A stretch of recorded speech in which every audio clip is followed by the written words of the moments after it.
Another role for the parish nurse is the liaison to the community. And this particular topic was written by Carol Bramer, who is the district representative for the Missouri district of the Lutheran Church Missouri Synod. Okay, serving as a liaison in the community, certainly one thing that the parish nurse would do would be to collaborate with local health and social service agencies. Whether you're institutional model or congregational model, you need to know these folks, because you need to know what's out there and what's an appropriate place to recommend your people go to, and which one probably is not appropriate.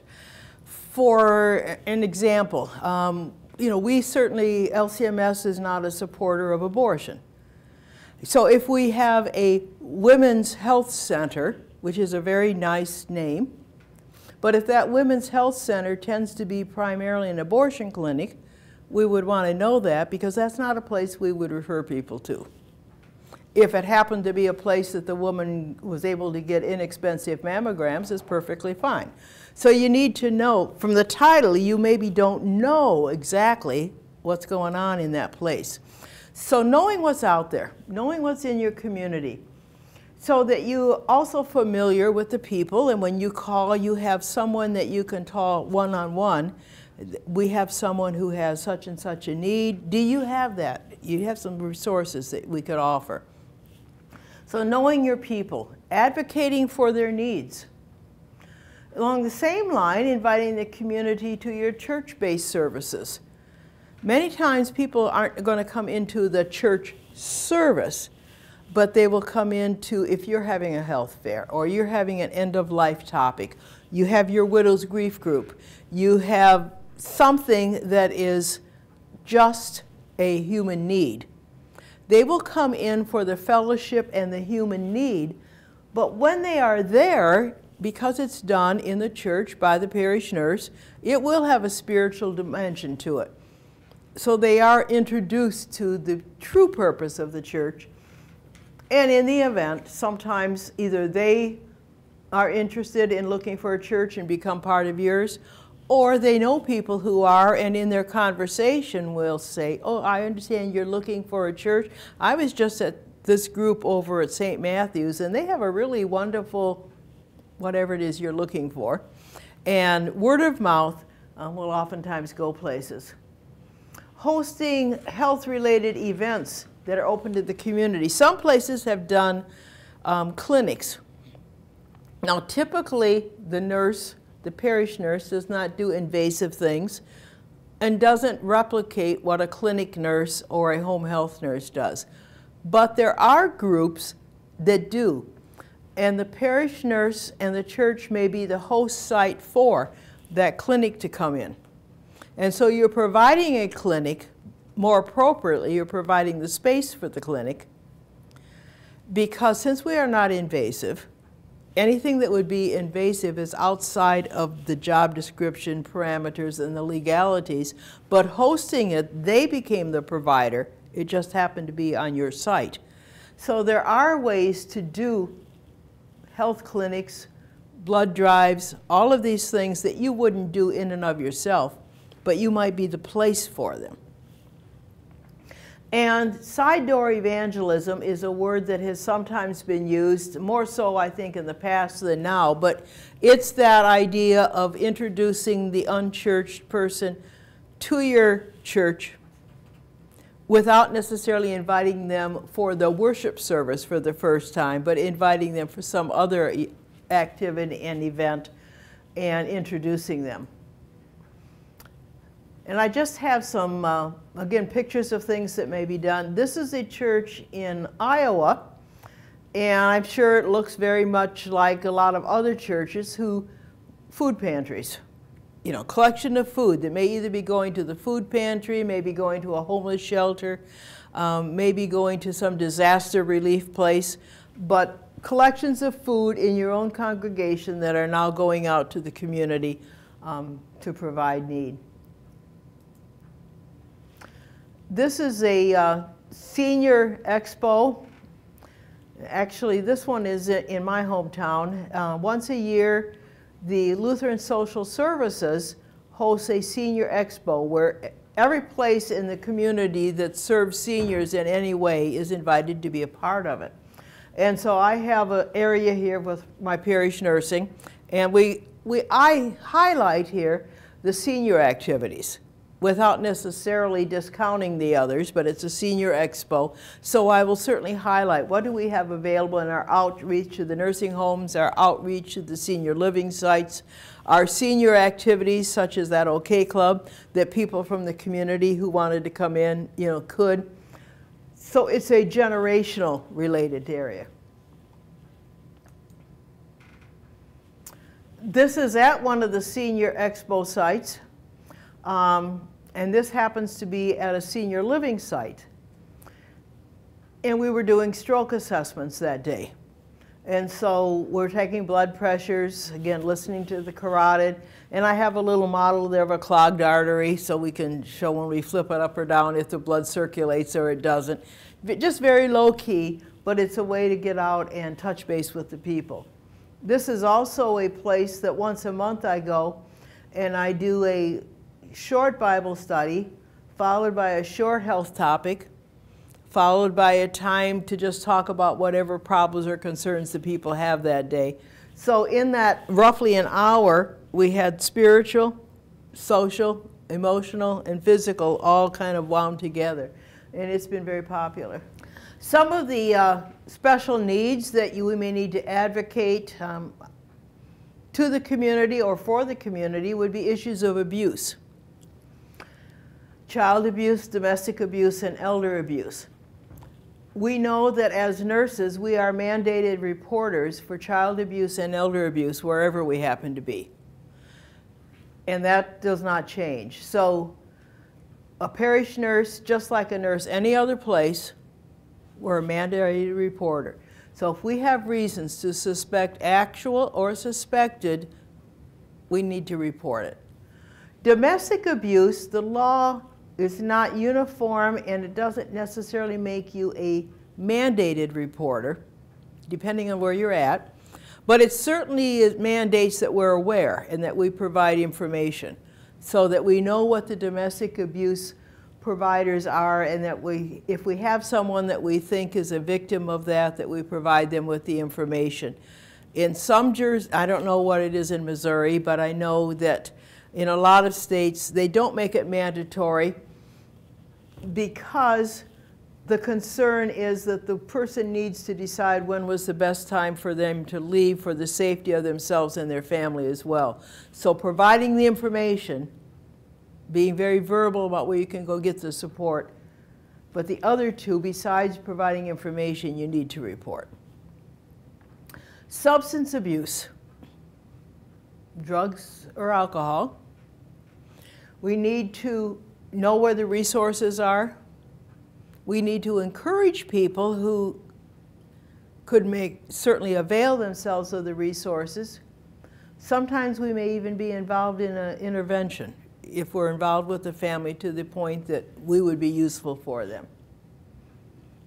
Mental illness. Mental illness is found in every congregation. But unlike physical illness, a lot of times people don't want to talk about it. It's okay to say, I broke my leg, but it's not okay to say there's something wrong with my mind. It's a thing that people want to keep quiet. But we need to provide some education just generally so that people are more open to sharing and looking for help. Also, if we are aware of people who have needs, that we make ourselves available for support for them and for their families, because being the family member of someone with a significant mental illness can also be a real challenge. So in some places they have done things like Pathways to Life programs where you can help the family work your way through issues. There are other resources that can be useful. If there's a group home in the community for mental illness, you may be a resource to them as well, so it can go both ways. Disabilities. When we looked at the assessment of the congregation, we were thinking about disabilities. We were thinking about the mobility disability, ramps, wheelchairs, chairlifts. We were also thinking about visual disabilities. Do we need to have large print? Do people need to know where to get the readers? Do people need to have talking books? The hearing disability, are there things that we can do encouraging, where do you sit in the congregation to hear the best? Many times people who have poor hearing find the worst place to sit for the acoustics. They sit in the middle with the crying children or where there's the most amount of traffic at the usher station. If they would move away from that area. We certainly don't want to discourage either the ushers or the crying children, but sit somewhere further away, closer to the microphones. Sometimes there are amplifiers. So whatever you have available, being aware of those, advocate for them. Teen pregnancy and related concerns. Of course, we certainly hope that we don't have that need, but on the other hand, we know we do, because every congregation will in fact have issues with teen pregnancy. We want to be able to support them at this time. You know, what kind of services can we help you with? What can we help you with for the new baby when they come? What is available? If you have a large enough community where you have a fairly large population, this may be a time for a support group where they can talk about common issues, common concerns. Insurance. Understanding it. Every day or two there's something different. So we can only understand, as parish nurses, we understand the generalities of the insurance. We understand how to ask the questions related to the insurance, and we maybe know how to navigate to find some answers. The chances of knowing all of the answers is pretty remote. But the person may not even know that much. And so helping them to make those phone calls, helping them to make those connections. Can you think of any other special needs that we maybe need to advocate for? I don't know if divorce is necessarily a special need, but it can be. A big... Yeah. I mean, the definition of spiritual needs just means it's out of the realms of what you consider a good, healthy, ordinary. So certainly divorce. Not only for the people going through it, but sometimes for the family members. There was a, I was going to say, early in my parish nursing, I actually did a group with our school for kindergartners whose parents were going through divorce. That particular year, we had an uncanny number of parents that seemed to be going through divorce. Of course, our school is partly for our congregation and a large part is from the community. So putting the two together, the principal at the time thought the numbers were unwieldy compared to what they usually were and asked if I would do a group with the kids.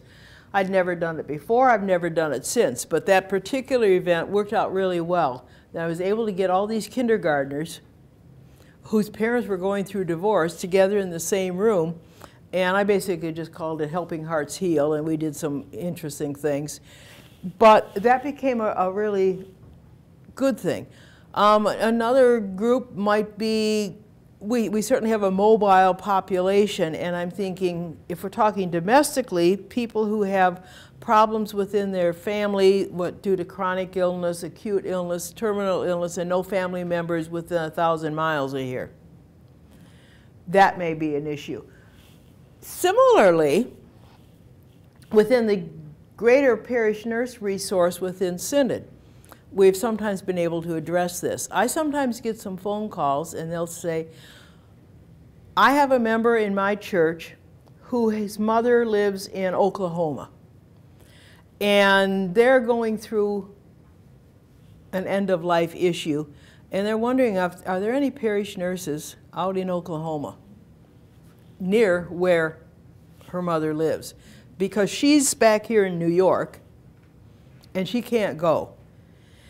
And so I'll look in the book, and if I know of one or I can find one, I'll give them that name and they'll be able to contact, and that becomes a special need that parish nurse will go and provide, you know, because we bind together and we kind of cover for each other as best as we can. So those are some concerns. It may be the person who just moved in as an immigrant or a refugee from another country. Don't speak English, don't know the system. So there are just many, many places that there can be a special needs. The parish nurse is a visible symbol of the church's healing ministry within the community. And one thing that I found particularly interesting is I always advertise anything that I have that is open to the public. Now, sometimes I really don't anticipate many people from the public being interested, but I'm from a small enough town that, you know, anything that's news is probably going to get in the paper. So I can get this in the paper that St. Paul Lutheran Church is having such and such. And the public is welcome, no charge, call, you know, etc. And maybe I only get 1 or 2 people that time, but there have been times that 6 months later, I'm in a store going through the checkout counter, and I'm paying with plastic so they see my name on there. And the clerk will say, "Are you the parish nurse at St. Paul?" And I'll say, "Yeah, I am." And she'll say, "Well, I read in the paper where you were having a support group for caregivers with dementia. At the time, I didn't really have a problem, but you know, Dad just got diagnosed. Can I come over and talk to you?" So putting it in the paper doesn't necessarily mean it's going to bring people to this event. But what it does do is it lets the people know that the resource exists. And it's also important to continue to go out to these places because situations change. And so because you visited a resource 10 years ago doesn't mean it's the same today. So continue to go so that you build up those relationships, and they will call you and you can call them, and it works out much better. Okay, the next role of the parish nurse is as facilitator of caregiving volunteers. And that becomes really important because you cannot possibly do it all, nor should you necessarily do it all. And so finding people who are able to be there to provide that assistance that does not need a nurse, just needs a caring person. God has given each congregation the resources they need, but there is much untapped energy. Unless your congregation is different from mine, and I suspect it isn't, that there are people there who have lots of gifts and talents that they do not share. So if we could tap into those, what a storehouse we have. Because it's not being shared, there's unrealized potential. There's things that we could be doing that we're not doing. And we have a core that is doing everything. Oftentimes it's said that 20% of the people do 80% of the work. That means 80% of the people are not doing much. And so rather than to fault them for not doing much, maybe the idea is to figure out why and how we can involve them. For many, it's a tendency to be a spectator and not a participant. But there are things that can be done. This is a very simple thing. This is I think it's a quarterly event at this place, where those people who are providing caregiving volunteer services, we come together, and not only are they provided with a little bit of a lunch or something to say thank you, but it's an in-service. So there will be a topic. Pastor will do a Bible study. This one is at my church, and so I do a little something on caregiving skills, some that are done at other churches. It may be the team building skills, but something that is going to enrich the people that are there, as well as the Bible study. And the fact that you provided either lunch or breakfast or some little gift, it wasn't expensive, but just enough to say, you are appreciated. I really thank you for what you're doing. And this is a group of people who, this is the senior council. So these are 5 of the seniors that work with me in making some of the plans for our senior ministry. Now, truthfully, I probably do the majority of the legwork, but they can help identify what are their main areas of interest, what are their main topics, where would they like to take the trip next month, where do we want to eat, are we going to do gifts for the nursing home again, some of those simple things, but really important, and they have a good time. The gentleman there is a retired pastor, and he just really enjoys being on it because he said when he retired and he came to the congregation, there for a while he worked as a interim vacancy pastor at another congregation, but then due to a variety of reasons, health of him and changes in the congregation, that's not something that he's doing right now. And so finding his niche that he's still involved, actively involved someplace, so he becomes very much a supporter of not only my senior ministry, but parish nursing in general, and is always there to help. So it's good for him and good for me too. So what motivates people to volunteer, and at the same time, what motivates others not to volunteer? Some people are achievement motivated, meaning they will volunteer if they think they are going to achieve something. Now that may be achieving a particular successful project resolution. It might be achieving the award. I sold more brownies than anybody else, so I get the prize.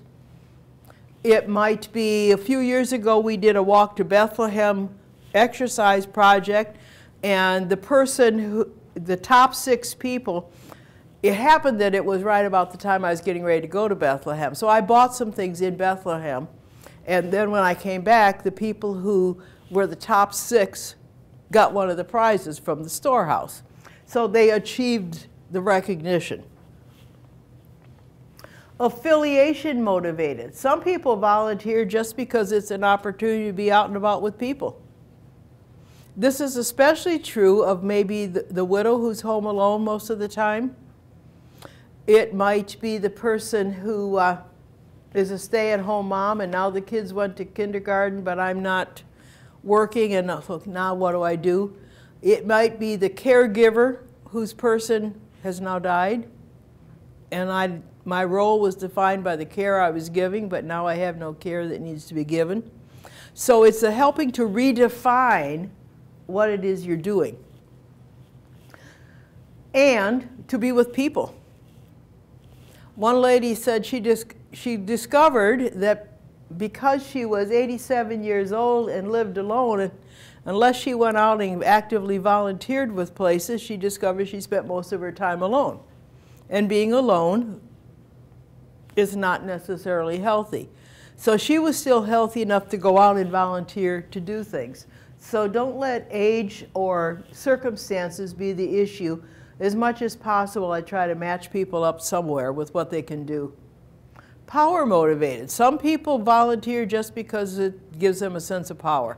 They have control over something. It could be good or it could be bad. If they have power over making change for a situation that needs to be changed, that may be very good for all of us. If it's power because they think they have power over the other people, well, then that's not so good. So needing to look. Other people do not volunteer because they have a fear of failure. I don't want to look bad because I can't do whatever it is you ask me to do. This is why it's important for you and I as the parish nurse who's coordinating this to not ask someone to do something that I don't think they'll be successful at.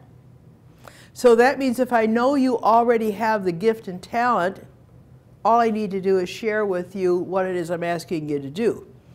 If, however, I'm not sure you do have the gift and talent, but you have the interest, it means I need to take time with you to adequately prepare you so we can determine if this is the best place for you to serve or if we need to find something else. Poor self-esteem. Some people think they're just not good enough. There must be somebody better. And of course I want to assure them that everybody's important. That when we look at the gifts within the church, God gave us each gifts. They're each different gifts, but it's not that one is better than the other. They just are different. And this last one is really an important thing for us. Some people never volunteer because nobody ever asked. But even worse than that is if you have a time and talent sheet or something similar in your church and somebody volunteers and nobody ever asks them to do that, you need to be really careful about that, because if I went to donate money, I said, I've got a check I'd like to donate to you, would we ever turn it down? Probably not. We will be happy to take it. If I have some material substances that I know you could use and I'll give you some, you're probably not going to turn them down. So now I say I would be willing to volunteer to visit the shut-ins, make quilts, whatever it was they volunteered for. And they wrote it on this little sheet of paper that got turned in on Stewardship Sunday, and nobody ever called and asked them to do it. That person comes out thinking their gift wasn't good enough, or you didn't think they could do it well enough, and they're never going to volunteer again. So it's very important that if somebody volunteered, that you find a way to use them. And I know that our office administrator is very, very good at, when these all come in, she compiles lists and gives a list to each of us of everybody who volunteered to do anything that related to our area of service. And I've always made a point of calling every one of them and saying, you know, thank you for volunteering. I notice your name. How can I help you get started? What is it you would like to do? And get you going. Because I don't want somebody to think that I devalued what they were offering, because they're not going to volunteer for me or probably anybody else again. The Jesus model for securing volunteers. Identify people who have the gifts and skills needed. It's probably not going to be really wise to volunteer me to sing a solo in the choir. My singing voice, I enjoy it when I'm singing with the group for fun, but nobody ever suggested that was my gift. But you could ask me to use my nursing skills, or I also happen to be a lay minister, so I could use those skills. Those are the ones I have. Don't ask me to do something I don't have. Approach the potential volunteer in person and invite them to serve. Many times in our congregations, we will put something in the bulletin or newsletter, I need volunteers for such and such a project. And guess what? Nobody volunteers. Or maybe one, but it was a project that took 10 people to do. But if I would walk up to you and say, we are going to be wrapping gifts for the nursing home Saturday morning, could you come and help? Most of them will probably say yes, unless they really can't. But they like that personal invitation. Matching the person with the task. You don't want to just, we have a need for somebody on this particular board, and whether you're any good at it or not, you're a willing volunteer, you're a live body, you're going to serve. Not only are you going to be uncomfortable because it's not your gift and talent, but when your term is up, you're probably going to run as far as you can and go the other direction because it is not where you needed to be. We want to support and encourage the volunteer. Every year I have the little breakfast or the lunch, but I also periodically send cards. Sometimes when I go on one of my particularly international trips, if I find something really inexpensive, we're not talking big budget items, something really inexpensive but different, you might bring it home and pass it out to the people. What a special thought that was, that it came all the way from wherever you just recently were. And it's not the cost. I also sometimes, if somebody's interested in something in particular, maybe I have a picture of it, and I'll make a copy of it and give them that picture because it's something they always wanted to see but haven't. Well, here it is. I'm not just going to show it to you, I'm going to give it to you. So whatever you can do to encourage and support them. Calling them up and asking them how they're doing. Not how are they doing with the task, how are they doing? Because I want them to know that they are important to me as people, not just as the performer of a particular task. Volunteers are not cheap labor, they are priceless treasures. And all too often we put a label on things and we value it by the dollar sign. And if it was free, it was not valuable. If it had money, it was more valuable. Volunteers, by their very name, are not paid, but they're not cheap. You know, they're priceless. So say thank you once in a while. It goes a long ways.